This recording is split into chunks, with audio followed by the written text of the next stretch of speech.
ఎవరన్నా చెట్టు కట్టేసి కొడుతున్నారు అంటే సవ్వాలే ఉండదు. వాళ్ళు గ్యారెంటీగా ఏదో పెద్ద తప్పే చేసి ఉంటారు కదా. ఇగో గిడొక మనిషిని కూడా చెట్టు కట్టేసి కొడుతున్నారట. మరి ఆయన ఏం తప్పు చేసిండు, ఎందుకు చెట్టు కట్టేసి మరి కొడుతున్నారు, ఏంది ముచ్చట అరుచుకుందాం నడురి.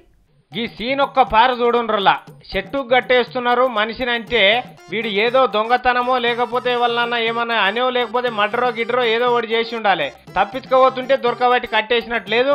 కానీ కట్టేసింది ఎందుకో చెప్తా, నవ్వొద్దు సుమా. మరి ఇదంతా 5 రూపాయల పంచాది, సిగరెట్ పంచాది సిల్కి సిల్కి గాలివాన్ అయింది. కరీంనగర్ జిల్లా వేములవాడ మండలం నాగాయపల్లె ఊళ్ళే కథ. ఈ చెట్టుకు సీన్మయిరో లెక్క కట్లతో నిలబడ్డ బంగారయ్య పేరు తెలియదు కానీ మొన్న పొదిమీకు ఒక దుకాణ పైన దగ్గరికి పోయి, ఓ చెట్టు జర్ర ఒక సిగరెట్ ఉద్దరి మా అయ్య కుతి గుంజుతుందని అడిగిండట. ఏ చీకట్లు ఉద్దరియే తమ్మి నువ్వు ఏమన్నా అనుకోగానే అని చేటు చెప్పిండట. బతిలాడే కాడికి బతిలాడిండు ఈ షేటు అని. ఆఖరికి నాకు ఉద్దరియ వారని అవ్వని 4 దప్పరిచ్చిండట షేటును. చుట్టుముట్టునోళ్ళని తురుకొచ్చి విని 4 దాన్నిరిగా పొద్దుమీకి షేటును కూడా తావురా వారి అని. ఇక తెల్లారంగానే మళ్ళా పట్టుకొచ్చి యాప చెట్టు కట్టేసే కార్యం పెట్టిరు. అటెనక సిరి పోలీసు వాళ్ళకి ఫోన్ చేస్తే వాళ్ళు వచ్చి పట్టుకపోయినరు. కానీ చూడుండ్రి, 5 రూపాయల సిగరెట్ పంచాది ఏం దాకా వచ్చిందో ఆఖరికి పోలీస్ స్టేషన్కి చేరే. అందుకే జర్ర ఇసొంటి ఉదర పంచాదులు పెట్టుకోకుండ్రి, ఇజ్జత్ తీసుకోకుండ్రి.